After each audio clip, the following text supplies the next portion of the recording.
저는 보통 남자들처럼 운동을 좋아합니다. 운동신경도 적당하게 있어서 어떤 운동이든 좀 이렇게 몇 번 해보면 웬만큼은 따라하는 편입니다. 하지만 많은 운동 중에 제가 잘하는 운동과 좋아하는 운동은 각각 다릅니다. 제가 잘하는 운동은 수영입니다. 지금 구리 멀티 수영장에서 수영을 하고 있습니다.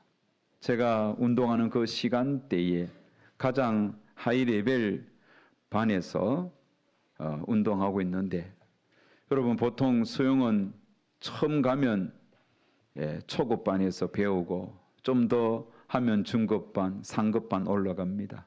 그 위에 반이 연수반입니다. 연수반은 거의 선수까지는 아니더라도 웬만한 모든 영법은 자유롭게 할 수 있는 반입니다. 저는 그 연수반에서 1번 혹은 2번 그렇게 씁니다. 무슨 말이냐면 아마추어로서는 어느 정도 실력을 갖추었다는 뜻입니다. 하지만 제가 정작 좋아하는 운동은 수영이 아니라, 수영은 잘하는 운동이고 좋아하는 운동은 야구입니다. 어릴 적부터 야구를 좋아했습니다. 제가 자란 시골 마을 그 야트한 언덕 위에 공터가 있는데 거기서 야구를 참 많이 했습니다. 우리 아이들 친구들과 더불어 어린 시절에 배트가 있습니까?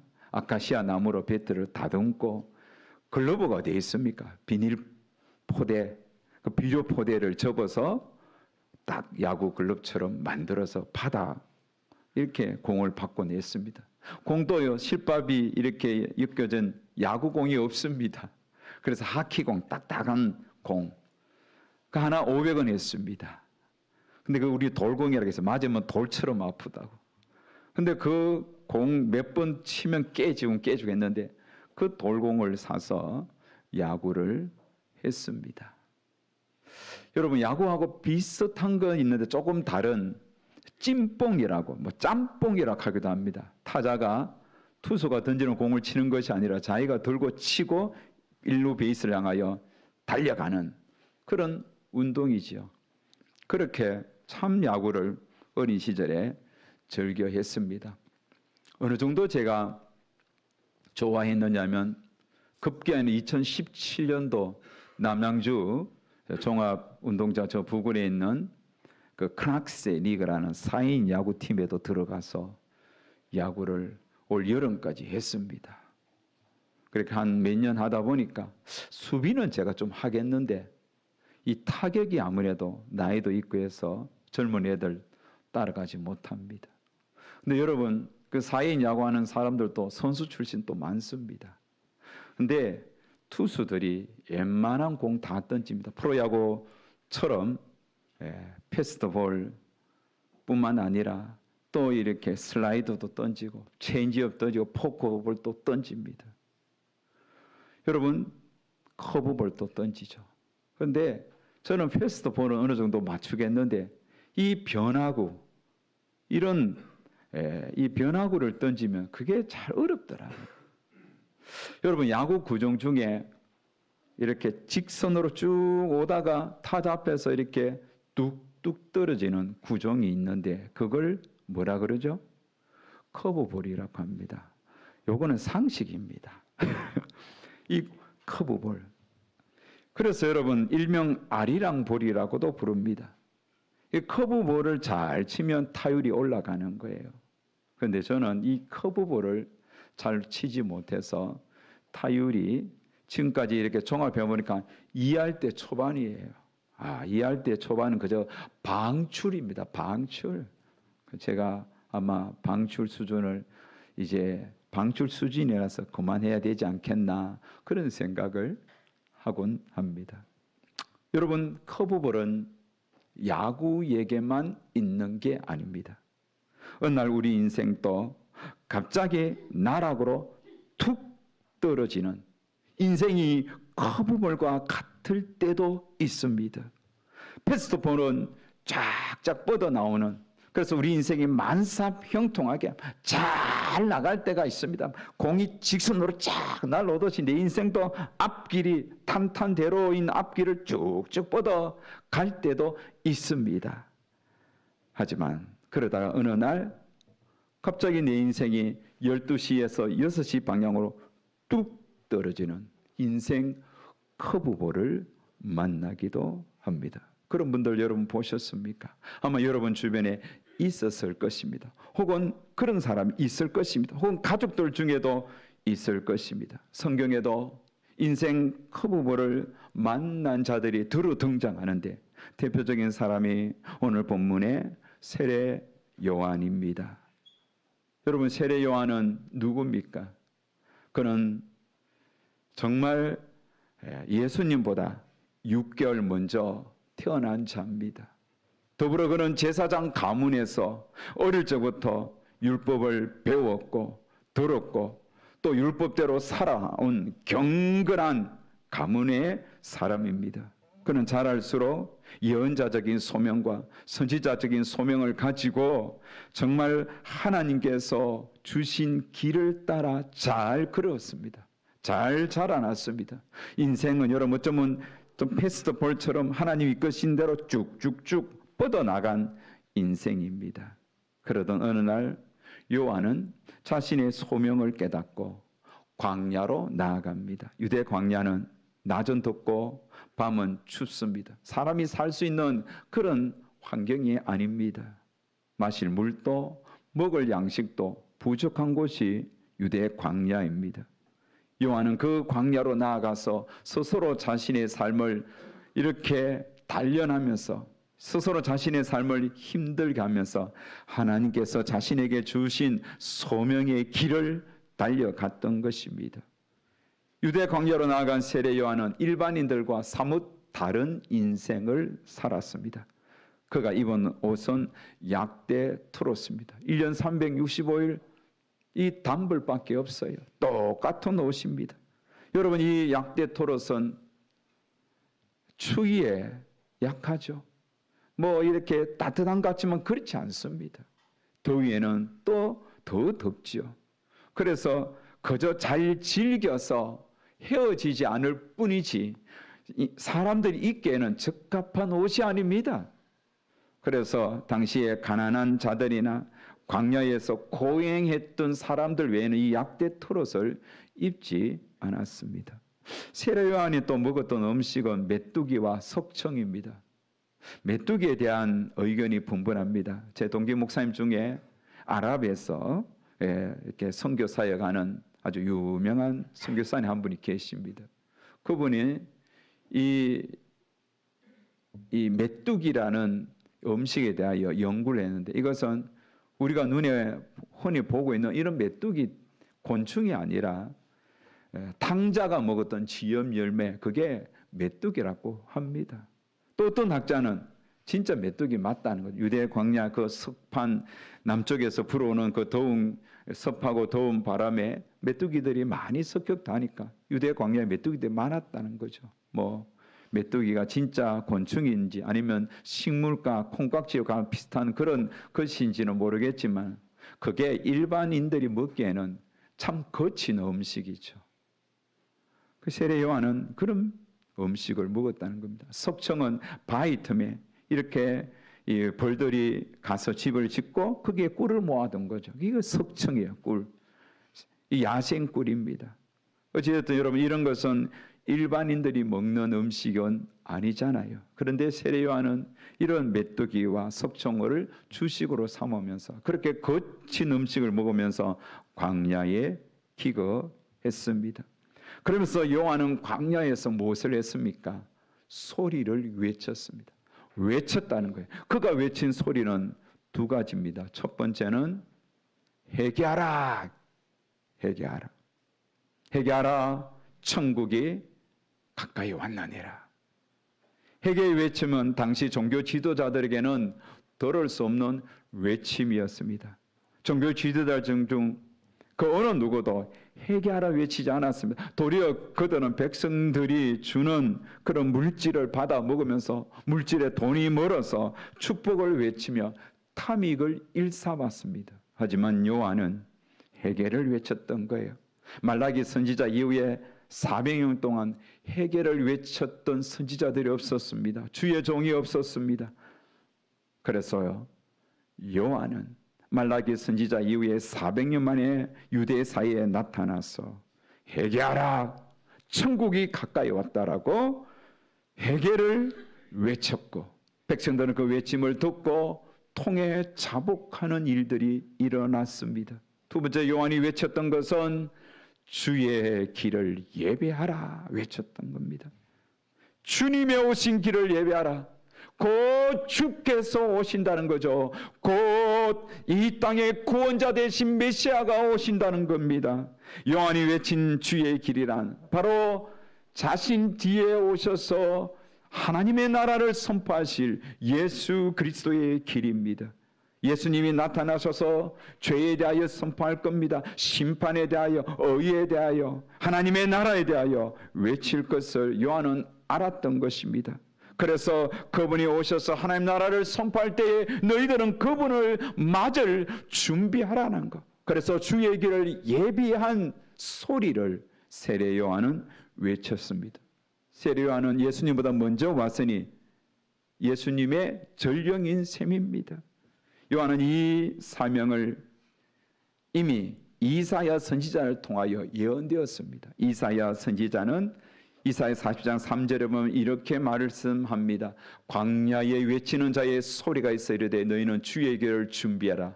그가 오실 길을 곱게 하라. 여러분, 광야에 외치는 자의 소리, 이 세례 요한의 소리입니다. 그래서 세례 요한은 주의 길을 준비하고 주의 오실 길을 곱게 하는 사역을 한 것입니다.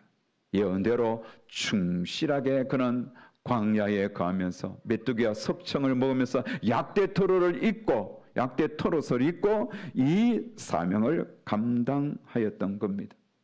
하나님께서는 이 세례 요한의 외침 앞에 많은 사람들을 보내주셨습니다. 예루살렘에서도 유대 지방에서도 요단강 사방에서도 수많은 사람들이 광야로 인산인해를 이루며 나왔습니다. 그리고 요한의 외치는 소리를 듣고 자기의 죄를 통해 자복하면서 주 앞에 엎드러뜨림을 당했던 겁니다. 그리고 회개한 이들은 요한이 베푸는 물세례를 받으면서 오실 예수님을 기다렸던 것입니다. 더불어서 요한의 인지도, 사람에 대한 주목도 받았고 그의 인기도 하늘을 치솟았습니다. 요한은 지금까지 하나님께서 이끄시는 그 길 따라 쭉쭉 패스트볼처럼 쫙쫙 뻗어나가며 사역을 감당했습니다. 아무도 겁나지 않았습니다.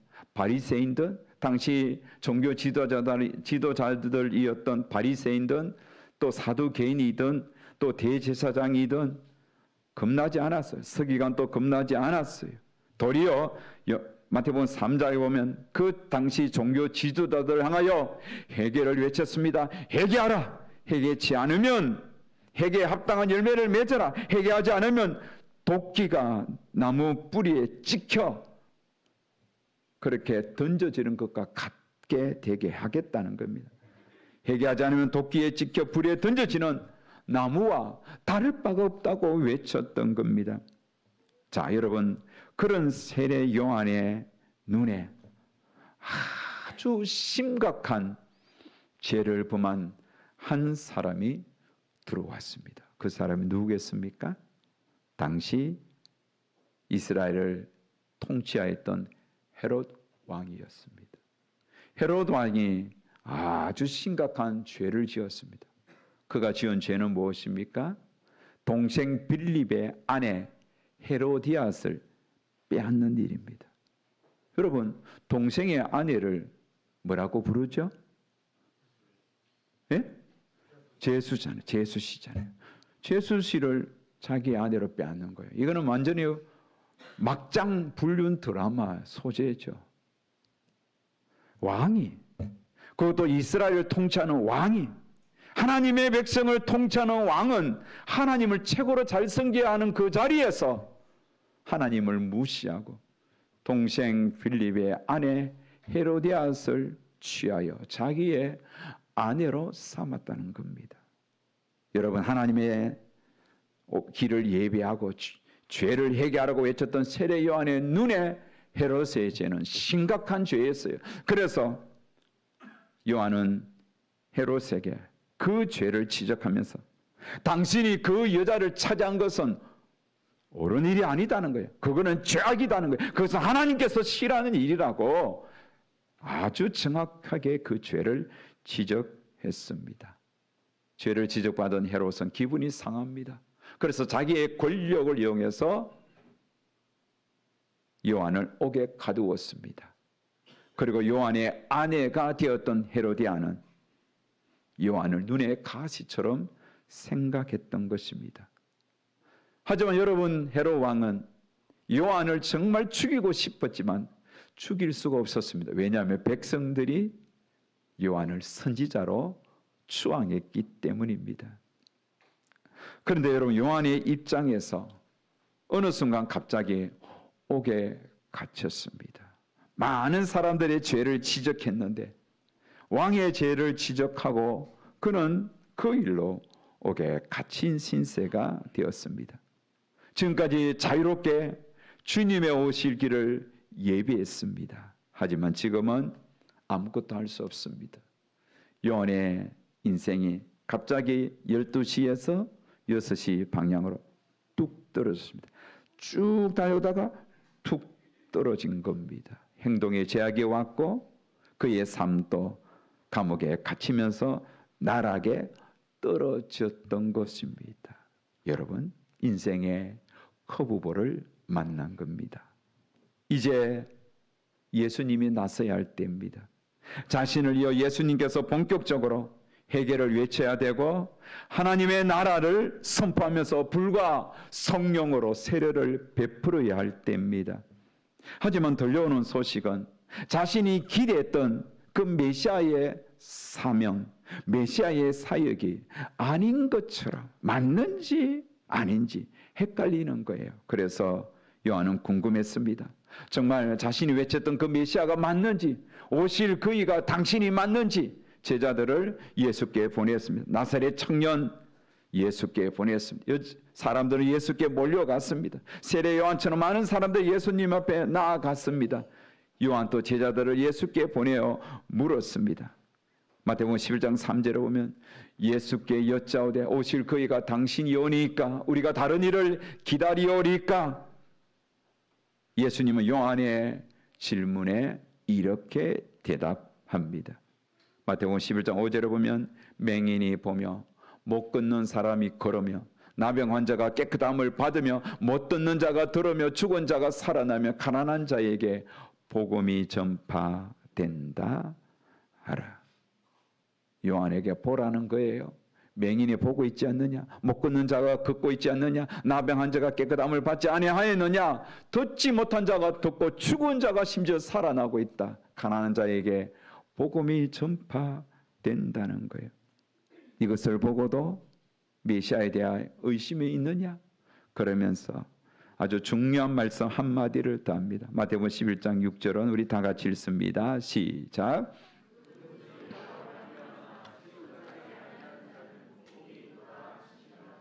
아멘. 나로 말미암아 실족하지 말라는 거예요. 예수님께서 세례 요한 옥에 갇힌 요한에게 던진 메시지예요. 나 때문에 실족하지 말아라. 무슨 말입니까? 의심하지 말라는 거예요. 너가 예배했던 그 길을 지금 내가 걷고 있다는 겁니다. 너가 선포했던 하나님 나라의 주인이 내가 맞다는 거예요. 요한은 이 예수님의 대답을 듣고서는 더 이상 의심하지 않았습니다. 그러던 중에 헤롯 왕의 생일이 되었습니다. 왕의 생일이니 얼마나 여러분 거창하게 준비했겠습니까? 고관 대작들이 다 모였습니다. 술이 이렇게 여기저기서 준비되어 있고 모인 자들이 다 술을 먹고 흠뻑 취했습니다. 왕도 기분이 좋습니다. 그때에 헤로디아가 자신의 딸을 그 생일 잔치상 앞에 보내었습니다. 헤로디아의 딸은 춤을 추었습니다. 여러분, 헤로디아의 딸이 춘 춤은 그냥 일반적인 춤이 아닙니다. 아주 선정적인 그런 폼으로 그곳에 모여있는 여러 신하들 앞에 그들의 말초 신경을 자극하면서 아주 엄란하고 더러운 춤을 추었던 거예요. 춤이 끝나자 헤롯 왕이 기분이 좋습니다. 그래서 그 헤로디아의 딸에게 이렇게 말을 합니다. 너가 원하는 것이 무엇이든지 구하라. 내가 주겠다는 거죠. 그러면서 여러 사람들 앞에 맹세하는 거예요. 호기 있게 그렇게 맹세하면서 구하라는 거예요. 헤로디아의 딸은 춤을 추었지만 무엇을 왕에게 구할지 알지 못했습니다. 그래서 자신의 엄마인 헤로디아에게 쫓아갔습니다. 어머님, 왕이 소원을 구하라고 하는데 무엇을 구해야 할까요? 눈에 가시처럼 여겼던 요한. 헤로디아는 이때다 싶어서 요한의 목을 베어서 소반에 담아 오라. 얼마나 끔찍한 말입니까? 헤로디아의 딸은 왕에게 그대로 이야기하니 왕이 충격이 받습니다. 왕은 지금까지 헤롯 왕은 요한을 죽이고 싶었지만 백성들의 눈이 무서워 죽이지 못했는데 지금 눈앞에서 요한을 죽여 목을 갖고 오라는 헤로디아의 딸의 요청을 받았을 때 심히 고민이 되었습니다. 하지만 호기 있게 맹세했기 때문에 고민하다가 어쩔 수 없이 요한을 목베어 오라고 했던 것입니다. 한편 여러분, 요한은 예수님을 향한 질문과 대답을 듣고서 옥에서 깊은 깨달음을 갖습니다. 요한이 깨달은 것은 무엇이겠습니까? 눈먼 자가 보고 안전뱅이가 걷고 죽은 자가 살아나고 못 듣는 자가 듣게 되는 이런 현상을 보니 오실 예수님이 드디어 사역을 시작했구나. 그러면서 자신은 예수님이 오실 길을 충분히 준비했던 거죠. 그러면서 내 사명은 다했구나. 그러면서 자신에게 주어진 그 길을 담담하게 받아들였습니다. 그래서 자신의 목을 치기 위해서 온 그 군병 앞에 아무런 반항하지 않고 그는 조용하게 주님 앞에 갔습니다. 요한은 이미 예수님은 흥하여야 하겠고 나는 쇠하여야 하겠다라고 했던 것처럼 예수님이 흥하도록 그는 자신이 쇠하는 그 길을 갔습니다. 그렇게 요한은 비참하게 생을 끝냈습니다. 한 여자아이의 춤값으로 그의 생명이 끝나버렸던 겁니다. 하지만 예수님은 이런 요한을 향하여 칭찬했습니다. 마태복음 11장 11절에 보면 여자가 낳은 자 중에 요한보다 큰 자가 없다고. 이 땅에서 여자가 낳은 자 중에 가장 위대한 자가 세례 요한이라고 선포했던 겁니다. 사랑하는 여러분, 요한은 분명 인생의 커브볼처럼 갑자기 어려운 지경에 떨어진 자였습니다. 갑작스럽게 그의 인생이 급격하게 꺾였습니다. 그때 우리는 요한이 했던 행동을 보면서 그의 마지막 모습들을 보면서 오늘 우리는 두 가지 아주 중요한 교훈을 받아야 됩니다. 첫 번째, 내 인생의 커브볼을 만났을 때 예수께 물으라는 겁니다. 요한은 자신도 생각지 못한 자리에서 주님마저 의심 들었을 때 그가 한 행동은 예수님께 질문했습니다. 우리도 생각지 못한 자리에 떨어졌을 때 내가 상상하지도 않았고 내가 원하지도 않았던 그런 자리에 내 인생이 떨어졌을 때 여러분 낙심하고 절망하고 누군가 원망하고 탓하지 마세요. 하나님 앞에 나아가세요. 그래 하나님께 질문하세요. 이게 중요해요. 내가 원하는 삶이 아니라 원치 않는 자리에 섰을 때 여러분 세상으로 나가 세상의 방식으로 풀지 마세요. 하나님 앞에 나오세요. 그리고 하나님께 질문하세요. 주님, 지금 내 앞에 일어난 이 사건이 어떤 의미입니까? 주님, 지금 내 앞에 일어난 이 일들을 보면서 나는 어떻게 해석할지 모르겠습니다. 주님이 해석해 주십시오. 그리고 내가 어떻게 이 어려운 인생 커브볼 밑에서 헤쳐나가야 할지 가르쳐 주십시오. 주님께 질문하셔야 됩니다. 질문하고 또 하세요. 그리고 주님의 응답이 있을 때까지 주님 앞을 떠나지 말고 기다리세요. 주님은 반드시 대답해 주시는 겁니다. 두 번째, 요한은 자신의 길을 믿음으로 받았습니다. 믿음으로 받아들였습니다. 요한이 옥에 갇혔을 때 자신에게 남은 것은 죽음밖에 없었습니다. 하지만 구차하게 목숨을 구하지 않았습니다. 왜요? 그게 자신의 길임을 알았기 때문입니다. 요한은 그렇게 짧고 굵게 살다가 하나님 앞에 갔습니다. 말라기 선지자의 예언처럼 하나님 아버지의 마음을 자녀에게로, 자녀의 마음을 아버지께로 그렇게 돌아오게 하고 주 앞에 갔습니다. 정말 멋지게 자신에게 주어진 달려갈 길을 잘 달린 자가 세례 요한입니다. 여러분, 우리도 인생을 살다 보면 내가 전혀 예상치 못한 그런 일들을 만날 때도 있습니다. 때로는 내 인생이 커브볼처럼 갑자기 뚝 떨어질 때가 있습니다. 그때 원망하거나 불평할 것이 아니라 하나님께 나아가십시오. 하나님, 도대체 무엇 때문에 왜 이런 일이 내게 왔습니까? 하나님은 깨닫게 해주실 겁니다. 우연은 없습니다. 우리 인생에서 모든 게 하나님의 주권 속에 있습니다. 지금도 여러분, 저와 여러분의 인생은 하나님의 주권 속에 운행될 뿐입니다. 하나님이 참으라고 하면 참으십시오. 하나님이 이제 됐다, 주께로 오너라, 그러면 주께로 가면 되는 거예요. 하나님께서 더 이 땅에 살려주시면 열심히 믿음으로 살며 되는 겁니다. 텔레비 프로 중에 동물의 왕국이 있습니다. 밀림의 왕은 사자입니다. 수사자입니다. 여러분, 수사자는 한 무리의 그런 사자 무리를 이끄는 왕입니다.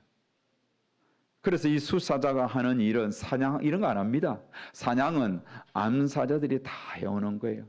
수사자는 종족 번식을 위하여 짝짓기 하고, 그리고는 그 무리를 지키는 역할을 하는 게 수사자입니다. 이 수사자를 노리는 많은 젊은 수사자, 다른 무리의 수사자들이 공격해 오면 그거 방어하는 거예요. 무리를 지키는 거예요. 보통 한 무리의 수사자가 그 무리를 이끄는 우두머리가 되면 한 2년 정도를 그렇게 지켜낸다고 합니다. 수많은 그 수사자의 공격을 막아내면서 지키는 거예요. 그러면서 자기의 종족을 번식시키는 거예요. 그러다가 어느 순간 힘이 빠지면 다른 젊고 힘 있는 또 다른 수사자의 도전 앞에 싸우다가 패배합니다. 그러면 패배한 수사자는 어떻게 합니까? 조용하게 그 무리를 떠나 깊은 숲속에 들어가 한적한 나무 밑에서 고개를 쳐박고 아무것도 먹지 않고 그렇게 굶어서 죽는다는 거예요. 무엇을 이야기합니까? 자신이 가야 할 길이 어딘지 수사자는 아는 거예요. 패배한 글은 그게 자기의 길인 줄 알고 받아들이고 그렇게 조용하게 자기의 생을 받아들이고 마무리한다는 겁니다. 사랑하는 여러분, 오늘 우리의 길은 어떻습니까? 우리 힘으로 할 수 없는 일들이 너무너무 많습니다. 우리가 생각하던 인생길이 아닐 때도 많습니다. 하지만 그렇다고 여러분, 주님이 원하는 길을 걷지 않는 것이 아닙니다. 도리어 내 계획, 내 비전, 내 뜻이 꺾일 때에 주님의 뜻, 주님의 비전, 주님의 꿈이 내 삶을 통하여 펼쳐지고 있는 경우가 많습니다. 내 뜻대로 안 돼도 주님의 뜻대로 되면 그건 성공한 인생입니다. 그러니 여러분, 우리가 해야 할 일은 아무것도 없습니다. 늘 주님 앞에 묻고 주님 앞에서 내게 주어진 길을 걸어가면 되는 겁니다. 욥도 인생의 허부보를 만났지만 자신이 당하는 고난에 대하여 끊임없이 주님께 하나님께 질문하고 또 물었습니다. 그러자 하나님은 그 고난의 의미를 깨닫게 해주셨습니다. 욥이 고난의 의미를 깨닫자 하나님의 위대한 목적에 그는 굴복했습니다. 이게 믿음이에요. 이게 성도의 삶입니다. 사랑하는 여러분, 여러분들은 지금 믿음으로 살아가고 있습니까? 11월 설교 주제가 삶이 힘들 때였습니다. 깨어진 관계를 어떻게 회복할 것인가? 우리 인생에 오는 깊은 상실에서 어떻게 살아남을 것인가? 심지어 우울증과 불안증이 있을 때 어떻게 이겨낼 것인가? 그리고 내 인생의 허부부를 만났을 때 우리는 이런 힘든 삶에서 어떻게 이겨내야 할지를 오늘 세례 요한의 삶을 통하여 들었습니다. 말씀을 마무리하겠습니다. 때가 되면 우리 주님 앞에 섭니다. 지금은 희미하게 명확하지는 않습니다. 뭔가 이렇게 희미하지만 주님 앞에 서면 모든 것들이 다 드러날 거예요. 그때 물어보세요. 주님, 그때 내 인생에 왜 그런 어려움이 왔습니까? 주님, 내 인생에 그때 왜 그렇게 나락으로 떨어지는 커브볼이었습니까? 주님은 다 그때 가르쳐 줄 거예요. 정답을 보여줄 거예요. 그러면 무릎을 치고 물을 치면 손뼉을 치면서 그래요, 주님 맞네요. 그때 커브볼이 진짜 멋진 주님께서 내게 던진 인생 구종이었네요. 고맙습니다라고 고백할 때가 있을 거예요. 그러니 지금 당장 내 눈앞에 내 뜻대로 되지 않는다 할지라도 낙심하거나 절망할 것이 아니라 하나님 앞에 나가 질문하면서 나에게 주시는 주님의 길을 잘 따라가는 우리 모든 성도님들 되시기를 주의 이름으로 축복합니다. 할렐루야.